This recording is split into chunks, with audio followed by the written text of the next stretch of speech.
Bon dia a tothom. Molt contents d'obrir una nova escola d'estiu, la que fa 56, que ja són anys, i doblement contents perquè tenim el plaer de tenir amb nosaltres, tot i la distància i les dificultats tècniques, el Philippe Mérier, professor de pedagogia que ens il·lumina i ens marca el camí del pensament i la pràctica en educació. A Catalunya el vam conèixer fa més de 20 anys, el Philippe Mérier, a través de la traducció d'un llibre, que és el Frankenstein educador, que encara avui és vigent. No sé, Philippe, si per bé o per mal, però encara és un llibre referent. I a partir d'aquí, a partir d'aquesta descoberta, va venir a Barcelona i va començar una llarga amistat amb l'Associació de Mestres Rosa Sensat, i des de l'associació hem traduït diversos llibres seus. En destaco un dels últims anys, que és el llibre Educar després dels atentats, que ell va escriure arran dels atentats jihadistes del 2015 i 2016 a França i que Rosa Sensat el va editar després dels atentats que van patir a la Rambla de Barcelona l'agost del 2017. Philippe Mérier és molt conegut al nostre país i jo diria que és més que un investigador, jo diria que és un apassionat de les ciències de l'educació i que ha inspirat diverses reformes pedagògiques a França, al seu país, i ha treballat durant molts anys a la Universitat Lumière Lyon II. Vull agrair-li de nou que s'hagi brindat a compartir un cop més les seves reflexions sobre com portar a terme una educació més humana, més emancipadora i, en definitiva, més democràtica i més progressista. Ara que aquests conceptes, els conceptes de democràcia i els conceptes de progressisme, estan més devaluats que mai. Bon dia, Philippe. Estem molt contents que estigui amb nosaltres avui i esperem que aviat pugui tornar a Barcelona. Esperem que sabreu comprendre les dificultats tècniques perquè el volíem tenir en directe, no volíem que això fos una conversa enllaunada i el que us demanem és aquesta mica de paciència en aquest mitjà virtual. Avui el Philippe farà la seva conferència en francès. Ja sabeu que ell parla d'una manera molt pausada i que s'entén molt bé el seu francès. I aquesta conferència la tindreu penjada demà amb la traducció al català. Per tant, us deixo amb el Philippe i endavant, Philippe. Endavant, Philippe. Endavant. Moltes gràcies, Francina. És un plaer poder participar en aquesta 56a Escola d'Estiu Rosa Sensat, com ho ha dit la Francina. Sempre he sigut i desitjo continuar sent un amic de Rosa Sensat, un company de recerca, de lluita per la pedagogia i per una pedagogia emancipadora. És un plaer també perquè la temàtica d'aquesta escola d'estiu, retrobar la essència i la identitat de l'escola, està totalment en línia amb la meva investigació i el meu treball actual, en particular amb la reflexió sobre el que l'escola encara avui pot fer per la democràcia. En la meva introducció voldria parlar d'una situació global, la situació en la que viuen les societats occidentals, i voldria mencionar els reptes inèdits lligats a la pandèmia que estem vivint. La situació crucial de les nostres societats occidentals està lligat a aquest fenomen que va marcar tota Europa entre 1950 i l'any 2000, que es diu l'individualisme social. Hem vist en aquell moment com s'ensorrava el funcionament holístic de les societats i com emergia la demanda individual. el desig de cada persona de que la seva demanda en matèria educativa, en matèria d'elecció personal, estigui en compte per la societat. Els individus es van emancipar de les tuteles religioses i socials, encara que algunes d'aquestes tuteles són potents, i reivindiquen el dret a prendre les seves pròpies decisions en tots els àmbits. Aquesta evolució és determinant, l'hem d'entendre. És la primera etapa necessària per a la construcció d'una democràcia autèntica. No podem construir una democràcia autèntica en una societat holística on les decisions de cadascú són dictades per l'organització social. La democràcia implica que cada persona pugui donar el seu punt de vista, però no implica només això. La democràcia també suposa que podem aprendre junts, pensar un mateix i fabricar el comú. L'educació tindrà un paper essencial. Nosaltres hem de treballar perquè les individualitats no es juxtaposin les unes amb les altres, sinó que aprendren a fer societat, a fer el comú i organitzar una solidaritat que pugui permetre al nostre món de sortir de la juxtaposició dels individualismes i comunitarismes. Davant d'aquesta situació crucial que viuen totes les societats occidentals, també tenim uns reptes inèdits lligats a la pandèmia de la Covid-19 que estem visquent, una situació en gran part sense precedents en el nostre món modern, una situació que mostra la fragilitat dels humans. Som fràgils, la nostra civilització és fràgil i cadascú també és fràgil individualment. I aquesta fragilitat, si no la podem combatre, la podem compensar només amb una solidaritat autèntica. Nosaltres hem après amb la pandèmia que som solidaris, que la solidaritat és un fet abans d'un valor. És un fet. Els humans són solidaris entre humans i també amb el planeta. Podem ignorar aquesta solidaritat i continuar a treballar cadascú pel seu costat, pel nostre interès individual, o podem activar aquesta solidaritat, ampliar-la i viure aquesta solidaritat no pel pitjor, però pel millor. En matèria educativa, la crisi de la Covid ha mostrat fenòmens que em semblen molt importants. Primer va revelar, ho sabíem, però aquesta vegada ho hem après, ha revelat desigualtats que coneixem, però que s'han expressat i s'han aguditzat. Hem vist que quan els nostres fills no podien anar a l'escola, quan als nens se'ls enviava a l'educació familiar, no eren iguals amb els sabers escolars. Ho sabem, però tot això s'ha aguditzat. Aquesta crisi també ha revelat la impossibilitat de reduir l'ensenyament a un conjunt de procediments individualitzats. No s'ensenya amb una juxtaposició dels alumnes tots junts a l'aula o a casa davant d'una pantalla. Les enquestes que s'han fet durant els confinaments ho mostren.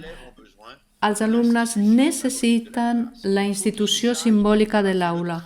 Han d'anar a classe i el trajecte que va de casa a l'escola és una presa de distància interior. És aquest símbol, la voluntat de sortir d'un mateix, anar cap als altres, sortir dels prejudicis per anar cap al saber, sortir de l'individualisme per anar cap al col·lectiu. Hem vist fins a quin punt l'escola precisament tenia aquest rol. L'escola té una essència, és la temàtica de l'escola d'estiu. L'escola és un lloc on es va, aquesta és l'essència, un es desplaça cap allà i el nen necessita aquest desplaçament material per mentalment fer un desplaçament intel·lectual, per anar de la seva família cap als altres, cap a sabers més amplis, del seu cercle personal cap a l'humanitat sencera. Hem descobert també, durant aquesta crisi, que les interaccions entre mestre i alumne i entre ells mateixos eren essencials i que si faltava aquesta interacció, l'apropiació dels sabers no només era difícil, però per a alguns infants era impossible. I també apunta un altre fenomen molt important i que no s'ha subratllat tant durant aquesta crisi, i és la importància de la relació entre la inseguretat intel·lectual necessària per qualsevol aprenentatge i la seguretat psíquica que l'autoritza. Ho sabíem. Henri Vallon, Piaget, grans psicòlegs ho deien, però hem vist que quan els infants estan en una inseguretat psíquica, quan estan en un entorn que no els permet tenir aquesta seguretat psíquica necessària per al seu desenvolupament, és molt més difícil per a ell l'aprenentatge, perquè aquest aprenentatge és inseguretat intel·lectual i no podem afegir inseguretat intel·lectual a la inseguretat psíquica. Hem de reconstruir seguretat psíquica per poder entrar en l'aprenentatge, que sempre és un relacionar, posar en tensió un conflicte interior de l'individu. Aquesta inseguretat intel·lectual fa que el nen tingui una seguretat psíquica.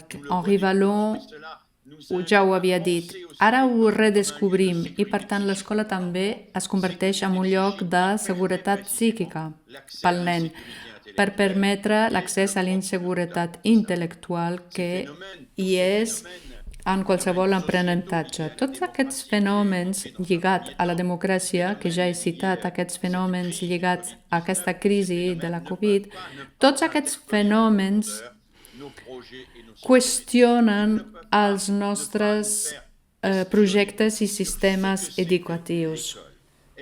Ens hem de qüestionar sobre què és l'escola. L'escola és un conjunt de serveis escolars, com una escola bressol amb una selecció, o bé és una institució que té una missió a dintre de la societat. I aquesta missió pot existir, jo ho crec, i pot permetre la construcció d'una democràcia autèntica. Fins aquí aquests elements d'introducció. Anem a veure ara pistes per pensar el nostre futur, el del món i el de les nostres democràcies. Per pensar el nostre futur, hi ha un primer punt que pot semblar una anècdota. Per mi això és fonamental. És desxifrar l'educació. Ara no sé si aquest joc de paraula funciona en català, però en francès desxifrar vol dir dues coses. Primer, entendre, interpretar, però desxifrar, si separem de xifrar, vol dir sortir del xifre, sortir d'una educació que és totalment regida per el resultat en xifres, per l'organització amb xifres que fa que tot es pot reduir a xifres, nombres, que tot es pot reduir a càlculs, a un càlcul, a testos, a comparacions que va comprometre la competència, molt més que la col·laboració. Per tant, desxifrar és necessari, sí, perquè l'hegemonia de les avaluacions, tant internacionals com nacionals o locals, l'hegemonia de les avaluacions redueix avui, malauradament, les finalitats de l'escola a allò que és quantificable i comparable. En aquest instant, immediatament, el que es pot observar, diria immediatament, tot quantificar i comparar. Doncs no, hem de lluitar contra això. L'escola té finalitats que no són quantificables necessàriament i que no poden portar només a comparacions i que no són observables només a curt termini. Hem de plantejar aquesta necessitat d'una finalitat a més llarg termini, una finalitat que no ignoren els projectes educatius reals. Sabem avui que aquesta hegemonia de les avaluacions, hegemonia del xifra, de la classificació, ignoren el projecte educatiu i els professors han d'adoptar el que els americans ja han adoptat i ho denuncien, i és el teaching by the test. Només ensenya el que es pot quantificar, comparar, el que es pot mesurar a curt termini en detriment de les finalitats de l'escola, en detriment de la formació dels ciutadans, que no pot ser objecte d'aquesta avaluació només quantificable i comparable immediatament. Doncs sí, necessitem desxifrar l'educació. Aquests coneixements científics sobre l'educació, i estic pensant en les neurociències, no permeten prescriure la feina del professor. Els sabers científics sobre les estadístiques sociològiques no diuen res sobre el futur que podem construir. A nivell sociològic hi ha constàncies, sí, però tenim el deure de que no quadrin les estadístiques. Hem de construir situacions per permetre la emancipació de tots i totes i no només la selecció d'alguns. El coneixement també dels procediments d'aprenentatges estandarditzats en tenim molts en el mercat. Estic pensant al mètode de Singapur per les matemàtiques, també el mètode Montessori. Aquests procediments d'aprenentatges no permeten decidir ni sobre la naturalesa del contingut a ensenyar ni sobre com mobilitzar l'assignatura sobre aquest contingut. La memòria, per exemple. Avui tenim coneixements sòlids sobre com ajudar a una persona que memoritzi alguna cosa. Això el podem utilitzar, però aquests coneixements sobre memoritzar alguna cosa no ens diuen sobre què hem de memoritzar per créixer, què necessitem memoritzar també si és una qüestió educativa, i no ens diuen res tampoc sobre com mobilitzar els nens perquè pugui posar els seus recursos a dintre de la memorització. Podem conèixer millor com funciona el motor, però això no ens diu res de la direcció, cap a on va el vehicle.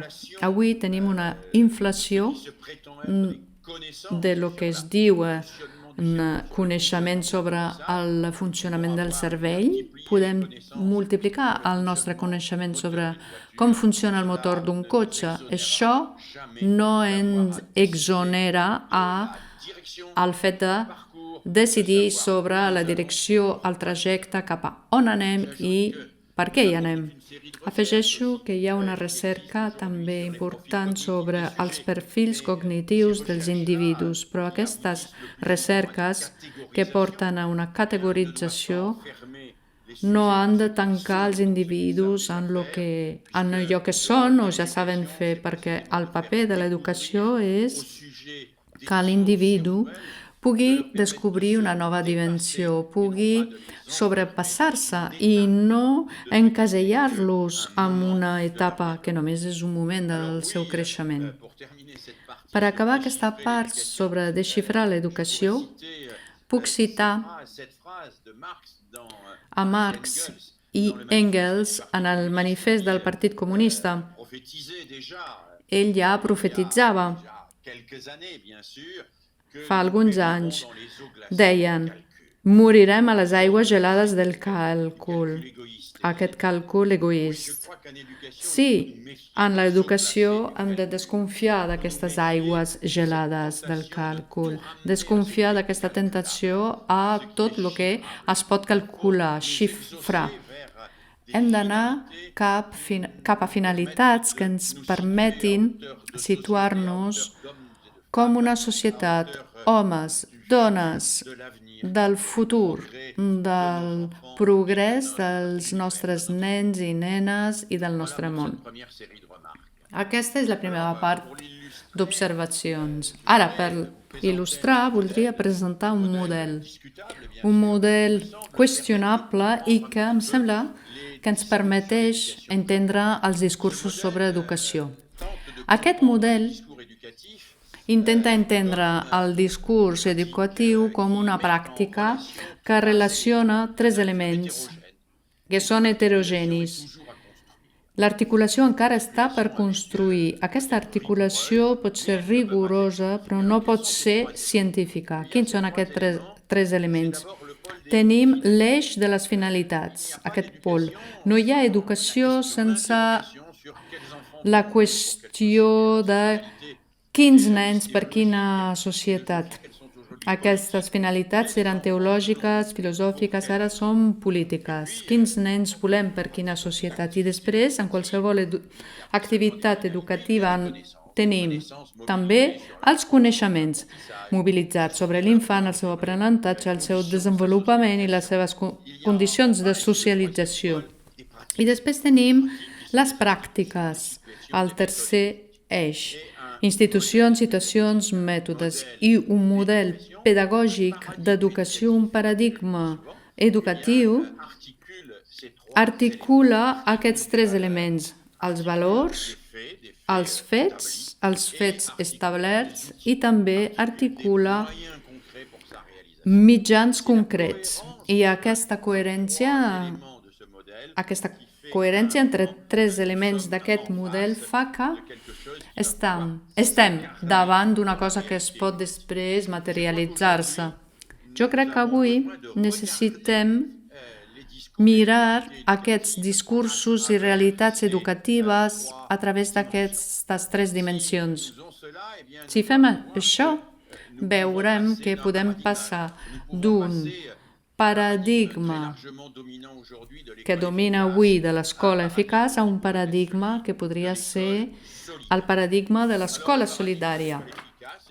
El paradigma de l'escola eficaç és una escola que forma les capacitats adaptatives de cadascuna al servei de l'èxit individual. El paradigma de l'escola eficaç contesta la pregunta: quins nens per quina societat? Per formar una elit de nens competents que se senten bé amb ells mateixos, per una societat dominada per l'individualisme social i la competència liberal.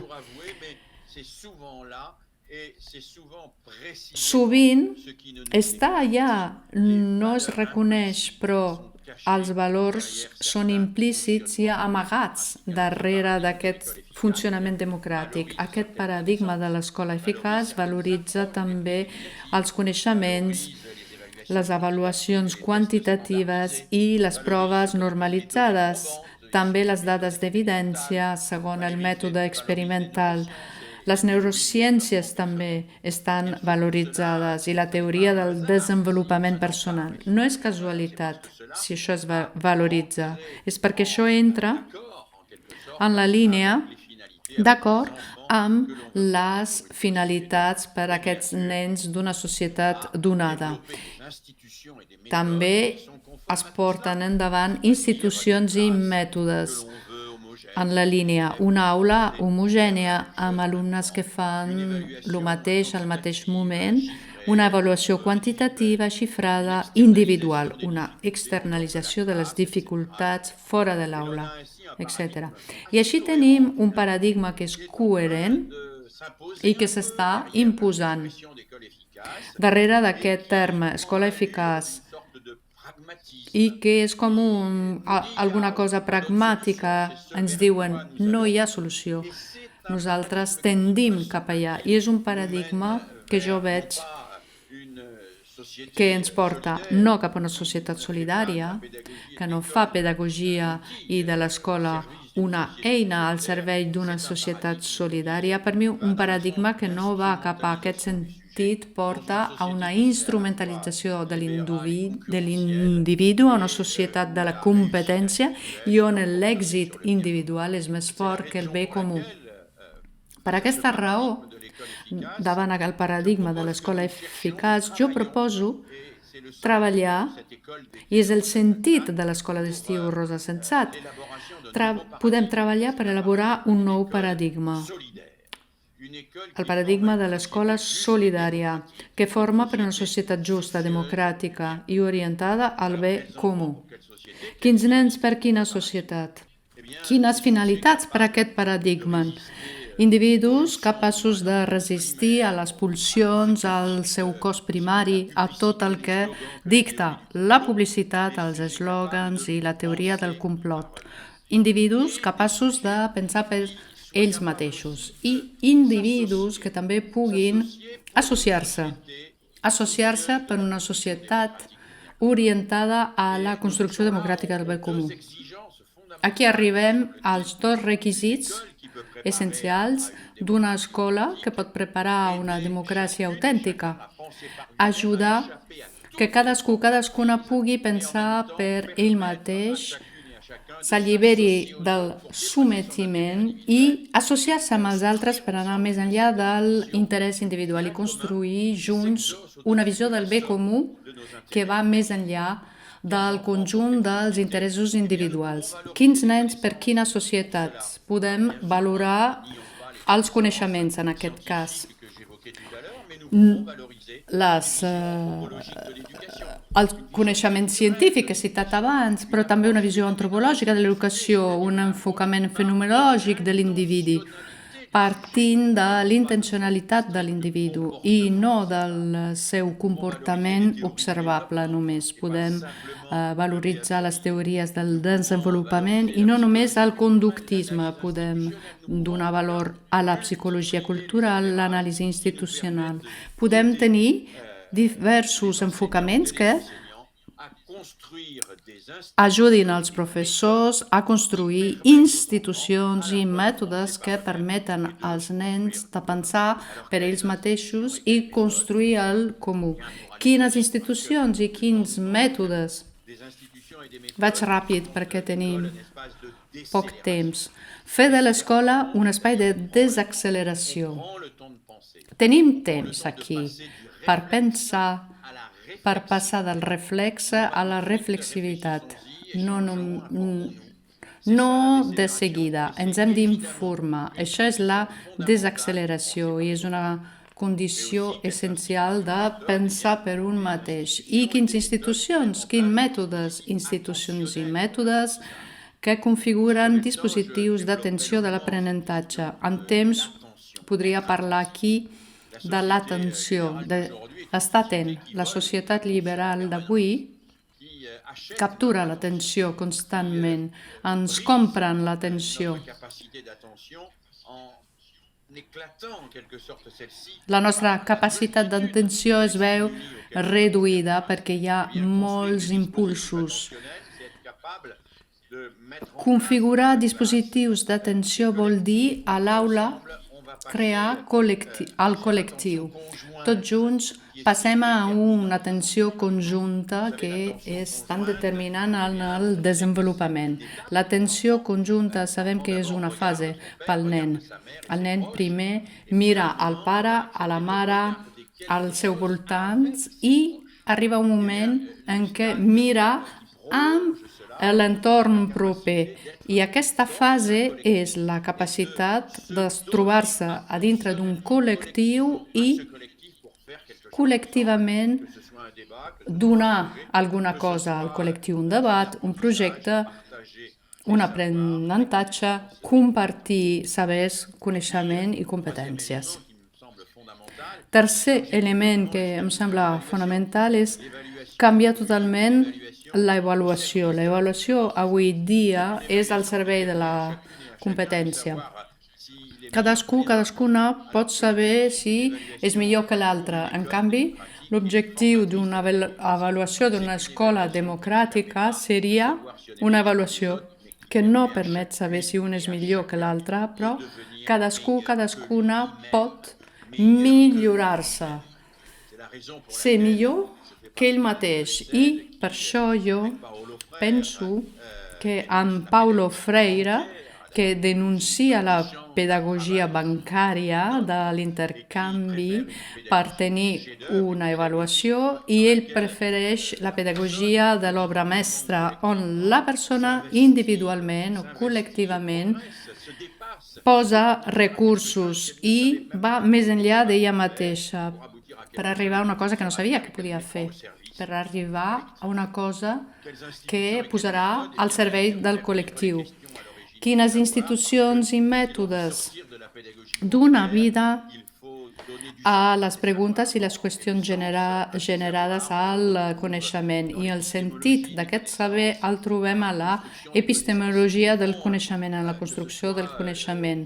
En el fons, que sia el teorema d'Arquímedes, Pitàgores, Don Quixot, el saber biològic, què hi ha a l'origen? Què és el que podem compartir amb els altres?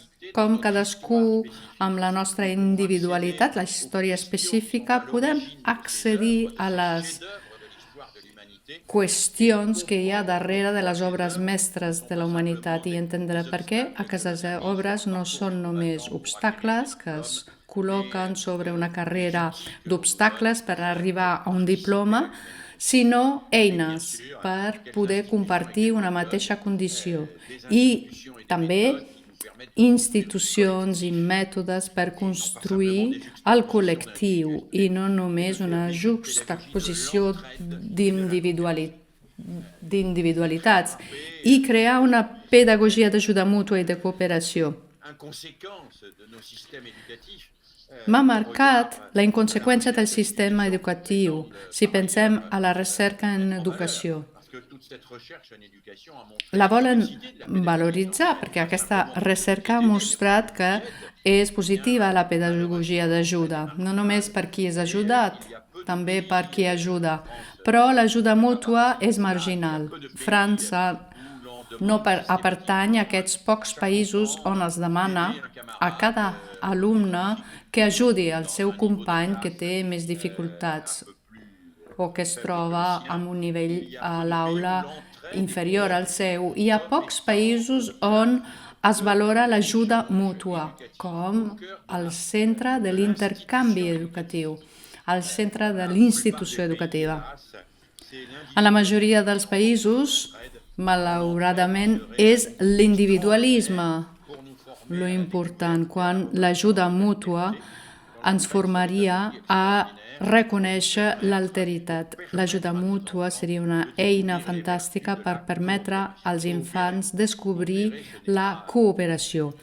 Cooperar no és simplement pujar junts accions individuals, és tenir un objectiu comú, no és fer una divisió de la feina entre dissenyador, executor, desempleat. Cooperar vol dir aportar cadascú al nostre gra de sorra sense que hi hagi exclusions implícites o explícites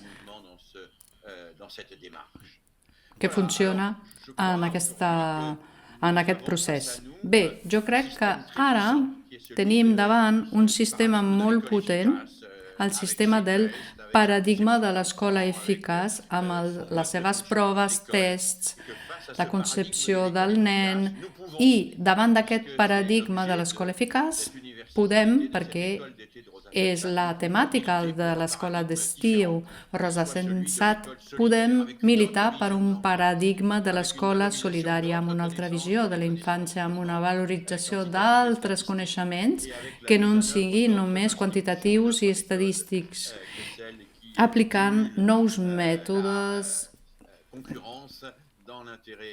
no només per estimular la competència en un interès individual, en detriment del bé comú.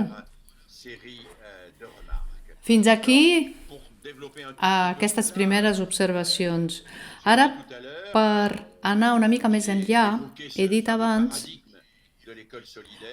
quan he parlat del paradigma de l'escola solidària, he dit que tenia dos objectius. I era que cadascú pugui pensar per si mateix i també permetre la construcció del bé comú. Tornaré sobre aquestes dues finalitats principals, perquè això jo crec que és la missió de la nostra institució.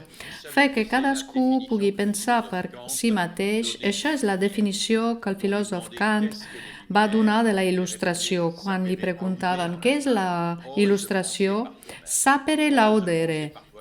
Atreveix-te a pensar per tu mateix, contestava.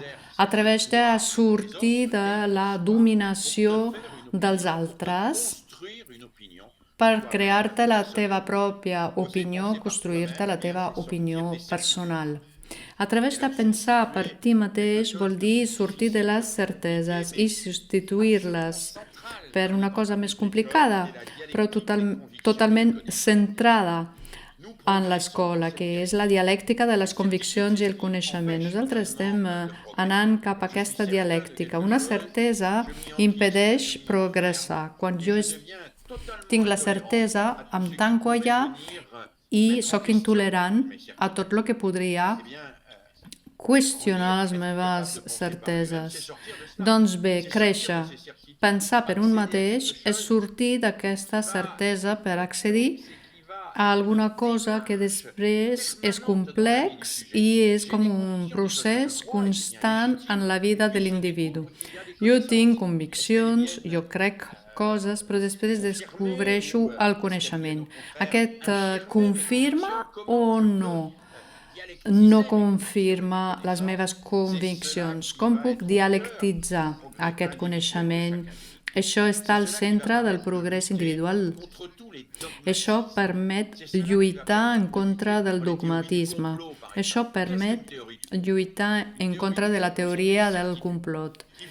Què és aquesta teoria? És una certesa que et dona una lectura definitiva completa de la realitat del món i et diu, ara tu saps, ja no necessites aprendre. Com que ja saps, el món saps que està dividit. En creient i no creient, saps que hi ha un complot que explica la política mundial. Tu ja saps, per tant ja no necessites aprendre. Sortir de les certeses i permetre als infants que s'alliberen d'aquest enquistament sobre les certeses i que bloqueja l'accés al pensament. Això vol dir passar del desig de saber al desig d'aprendre. Jo insisteixo aquí. Tots els nens volen saber, però no tots volen aprendre. La majoria dels nens volen saber sense passar per aprendre. El problema de l'escola no és de satisfer aquest desig. És passar del desig de saber al desig d'aprendre. Jo no sé totalment, surto de les meves certeses i em poso a fer recerca.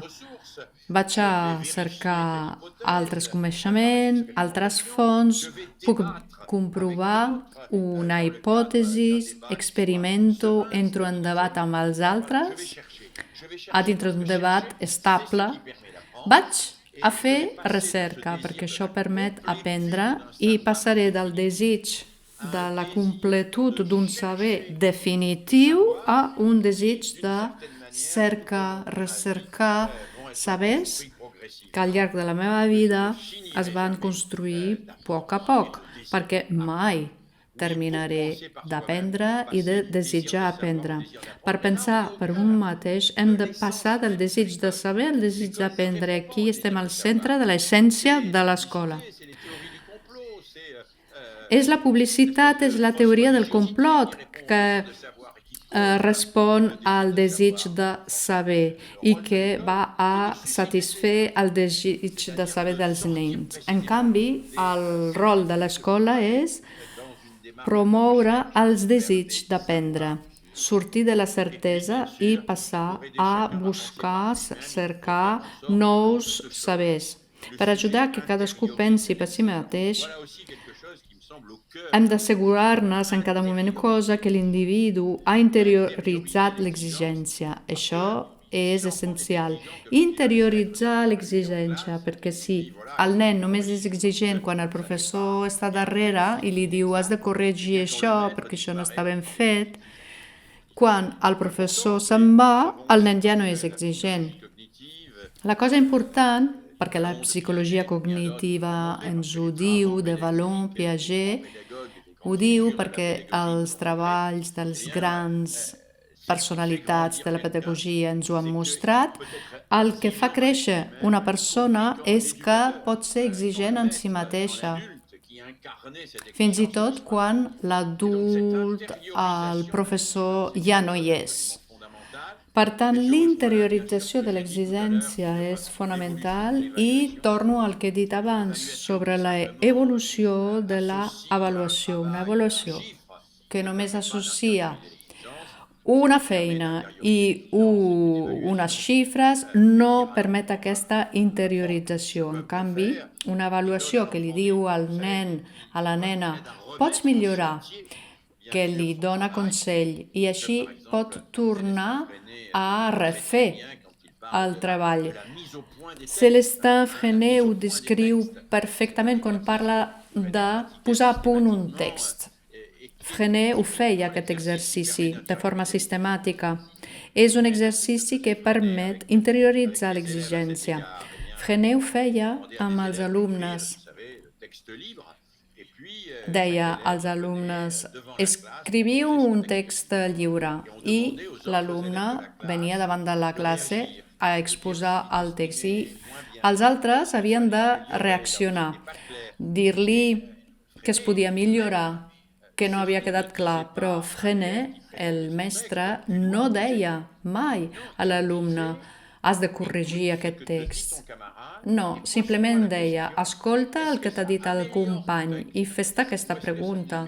Això permet millorar el teu text o no? Això millora el que vols dir o no? I a partir d'aquí, l'alumne, amb aquesta interiorització de les coses dels altres, pot interioritzar l'exigència.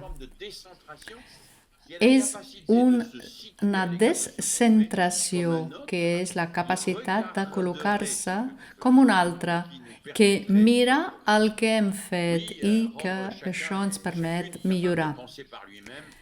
Fer que cadascú pugui pensar per si mateix està al centre de la formació a la democràcia. No hi ha democràcia sense aquesta feina constant que ha de fer l'escola, però que hauria de fer també més endavant els mitjans de comunicacions per ajudar que cadascuna pensi per si mateix. Per pensar al nostre futur he dit, s'ha de desxifrar l'educació, cadascú ha de pensar per si mateix i ara voldria dir què vol dir per mi construir el comú. Això està al centre de l'ensenyament, és l'essència de l'escola, perquè ensenyar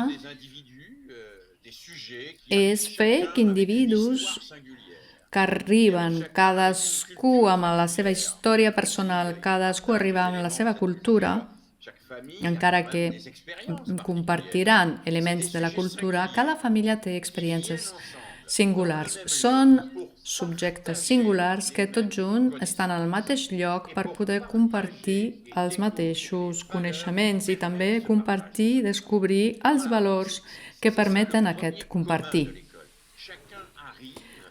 Aquest és el primer comú de l'escola. Cadascú arriba amb la seva història, trajectòria, amb qui és. I tots junts, amb allò que tu ets, pots compartir amb la connexió. Fichte, el filòsof, deia que aquest coneixement es pot compartir a l'infinit. Tothom pot accedir a aquest coneixement. Construir comú és això, l'escola. Ajudar que cadascuna sigui reconegut en la seva singularitat i també aquí, a partir d'aquí, accedir a un coneixement compartit i entendre a quina condició pots compartir el coneixement, és respectar l'altre, reconèixer l'alteritat, també és refusar l'exclusió de la persona que no pensa com jo, de la persona que té una altra visió. Aquestes són les condicions que el mestre, la mestra, a l'escola haurà de construir amb els alumnes. Això és construir el comú. El primer comú és això. La cosa comú és simple, és el fet que cada alumne amb la seva història personal arriba a un lloc on tots junts poden accedir al mateix saber i ningú serà exclòs d'aquí.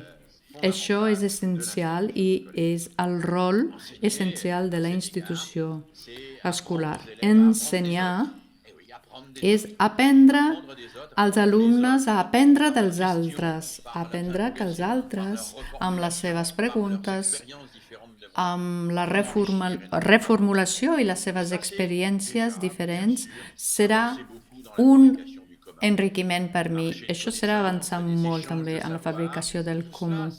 Després, intercanviar el saber. Tot això permet construir el comú. Es pot fer a l'aula, es pot fer a l'escola, però també entre l'escola i la societat. A França jo volia que s'intercanviessin competències amb persones grans, amb moltes dificultats, intercanviar amb els adolescents. Podem construir el comú quan adolescents ensenyen informàtica a persones grans i que ells poden conèixer la seva història, també hi ha un intercanvi. Un pot aprendre dels altres i es fabrica, construeix el comú més enllà de les singularitats que respectem, però hi ha un intercanvi que es fa. Ensenyar, per tant, és integrar l'alteritat en activitats comunes. L'alteritat i també aquests infants que són extraordinaris. Per a mi, extraordinari és un discapacitat. És veritat que sí que té uns problemes. Jo dic que hi ha els alumnes comuns que no tenen discapacitats, obstacles, i després hi ha aquests alumnes extraordinaris. Doncs aquests jo he d'integrar la seva alteritat i per això l'inclusió de les persones discapacitades no només és una cosa positiva per a aquests nens, és també molt positiu pels altres nens. El meu fill necessita conèixer aquests nens extraordinaris perquè és una alteritat que enriqueix. I així ell pot veure la diversitat de les manifestacions humanes i també així pot aprendre la fraternitat universal. Ensenyar és construir institucions que permetin l'aparició d'un col·lectiu i la recerca del bé comú. Institucions. A França es parla de pedagogia institucional, que crea moments, un àmbit, un marc on hi ha regles que s'apliquen i que permeten després d'anar cap al bé comú. Hi ha institucions que promouen el debat o per prendre decisions col·lectives. Aquestes institucions les instaurem a l'escola, perquè és a dintre d'aquesta institució que cadascú podrà anar més enllà, expressar la seva opinió, però també escoltar, reflexionar amb els altres i també anar més enllà d'ell mateix per poder accedir a aquest bé comú, que també serà una manera de renunciar a la seva individualitat, però per més satisfacció, perquè tothom junt busca l'interès col·lectiu.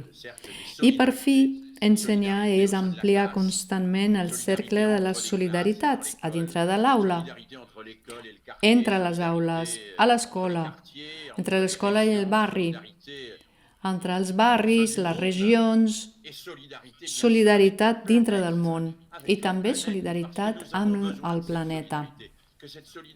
Perquè necessitem aquesta solidaritat, que aquesta solidaritat sigui la condició de la nostra supervivència. I també és, i és més important, la condició de la nostra dignitat col·lectiva. Construir el comú. fer que cadascuna pugui pensar per si mateix i construir el comú són dos requisits fundadors de l'escola i que fan que sigui una palanca essencial per construir una democràcia autèntica. Per concluir, recordaré aquestes dues exigències. S'han d'articular sempre, hem de tenir en compte aquesta tensió en l'acte educatiu. No és fàcil compatibilitzar, pensar per un mateix i construir el comú. És l'individu en la seva singularitat, pensar per un mateix, i el professor és aquell i és la seva missió noble. El professor podrà compaginar aquestes dues missions i fer que siguin compatibles. I aquí no hi ha una recepta miracle. Hi ha intercanvis de pràctiques per fer això, hi ha formació, hi ha lucidesa sobre la nostra feina, també hi ha la participació a escoles d'estius, la participació i els moviments pedagògics que ens permeten entendre com aquestes dues finalitats es poden compaginar i estructurar essencial l'acte educatiu en el dia a dia. Doncs bé, terminaré aquí. Em sembla que us he dit abans fins a quin punt és un plaer participar aquí a l'escola d'estiu i també em sembla que us he dit fins a quin punt em sembla important que sou tantes en reflexionar en aquesta temàtica. Occident avui està davant d'una elecció que ha de fer essencial entre els que aposten sobre l'educació i entre els que aposten sobre l'exclusió. Vosaltres aposteu per l'educació perquè la societat avanci, el món avanci, no aposteu sobre la repressió i l'exclusió i això fa que nosaltres som solidaris. Això és la nostra grandesa, ho hem de recordar sempre per poder construir junts un futur a l'alçada d'homes, dones, més càlid, més feliç, més solidari que el món en el que vivim. Moltíssimes gràcies per l'atenció. Merci beaucoup, Philippe, pour votre conférence. Moltíssimes gràcies, Philippe, per la teva conferència, per la teva aportació. Tot serà molt útil per redactar les conclusions de l'escola d'estiu. Tenim un llarg recorregut que fer i moltíssimes gràcies. Que ens ha fet ara el Philippe Mérier, crec que ens han fet reflexionar sobre molts temes que podem abocar en aquestes conclusions d'aquesta escola d'estiu, aquest camí per construir aquest nou paradigma d'aquesta escola solidària, de la que estem força lluny, jo diria, desxifrar aquesta educació, ampliar els cercles de solidaritat i aquesta última frase que ens has regalat, de bandejar el que seria la repressió i l'exclusió per fer una escola que contribueixi a un món millor i més inclusiu. Moltes gràcies, Philippe. Merci beaucoup i esperem veure'ns aviat en persona. Moltes gràcies a tots. I hem comentat abans, pels que us heu afegit més tard, que aquesta conferència demà penjarem la traducció al català i bé, moltes gràcies per ser-hi tots plegats. A bientôt, Philippe. A bientôt, à Barcelone. A bientôt.